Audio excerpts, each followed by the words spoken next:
오버더탑 코멘트 8월 22일 전기차 화재와 관세, 포드자동차, 애플, 시나와트라 가문, 중국의 청년 실업률, 원숭이 두창이 등장하는 세계는 지금 인천 청라에서 중국산 배터리를 장착했던 외국산 전기차에서 화재가 발생을 하면서 그렇지 않아도 충전이 불편해서 구매를 꺼려하는 사람들에게 화재 위험까지 추가가 되면서 전기차 시장에 안 좋은 영향이 미치고 있습니다.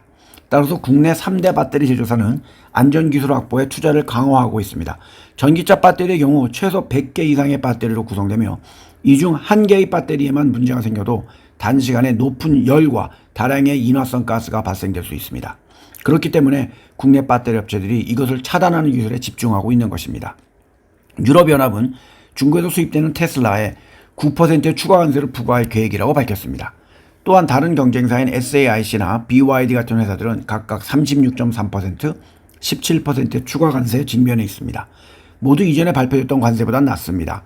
또한 테슬라의 9% 관세는 다른 회사들보다 낮기 때문에 꼭 비관적이지만 않다는 것이 업계의 생각입니다.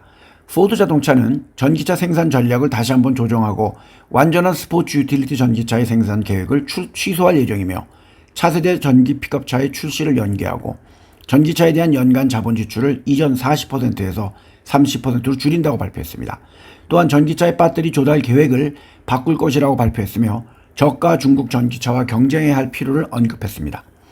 새로운 수익원을 찾는 애플은 아이패드와 유사한 디스플레이와 로봇 팔다리를 결합한 값비싼 테이블 위에 놓는 홈 기기의 개발을 추진하고 있습니다. 이것은 그들이 포기한 자율주행 자동차 프로젝트를 감독했던 사람이 주도하고 있습니다. 또한 이 장치는 아마존과 메타의 가정용품에 영향을 줄 것으로 보입니다. 그런데 문과인 저로서는 이 홈 기기가 어떻게 생겼으며 어떤 일을 할지 솔직히 감이 오지는 않습니다. 애플은 올해 4분기부터 아이폰에서 애플페이 이외에도 구글페이와 같은 것들도 사용하게 할 예정이라고 합니다. 먼저 미국, 캐나다, 영국, 일본, 호주, 뉴질랜드, 브라질, 캐나다 등 6개 국가에만 개방이 되기 때문에 삼성페이의 사용자가 많은 한국은 제외되었습니다. 미국의 법무부는 지난 3월 애플을 반독점 혐의로 소송을 제기하면서 애플페이를 외부 기업에 개방하지 않은 것을 경쟁을 저해하는 중요한 요소로 지목했습니다. 그리고 애플은 올해 처음으로 인도에서 가장 비싼 아이폰 프로 및 프로맥스 모델을 생산할 예정입니다. 애플은 여전히 중국에서 대부분의 아이폰을 생산하지만 점점 다른 나라로 생산지를 다각화하고 있습니다. 어느 한 나라의 왕이 그 나라의 언어를 만드는 것은 조선의 세종대왕뿐만 아니라 태국에도 있습니다. 그는 스코타의 왕조의 3대 왕인 람캉행 대왕이라고 합니다.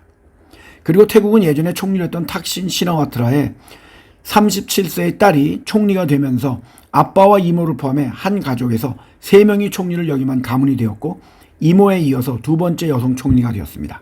전임 총리의 지지율이 지난 12월에 22.35%에서 6월에는 12.85%까지 떨어지면서 결국 법원의 판결로 총리의 해임이 되었고 탁신의 딸이 총리가 된 것입니다. 전임 총리의 해임에 관한 이유는 다양하게 있지만 굳이 우리가 머나먼 태국까지 알 필요가 없기 때문에 설명은 안 하겠습니다. 그리고 그녀의 아빠인 탁신은 왕실의 사면을 받아 2월에 승인된 가석방 기간이 2주 단축이 되었다고 합니다. 탁신은 딸의 정부에 어떠한 공식적인 직책도 맡지 않을 것이라고 했습니다만 과연 그럴까요? 안 보이는 손으로 작용할 가능성이 많이 있습니다. 8월 16일 중국 통계국에 의하면 7월에 16세에서 24세 사이의 청년층의 실업률은 전달 13.2%에서 17.1%로 상승했다고 밝혔습니다. 여기에서는 학생은 제외됩니다. 이유는 침체된 경제에서 고용주들이 채용을 미루기 때문입니다. 현재 전문가들은 중국은 하반기부터 무역전쟁, 장기 부동산 위기, 늘어나지 않는 소비까지 합쳐지면서 장기 침체기에 들어설 것으로 보고 있습니다.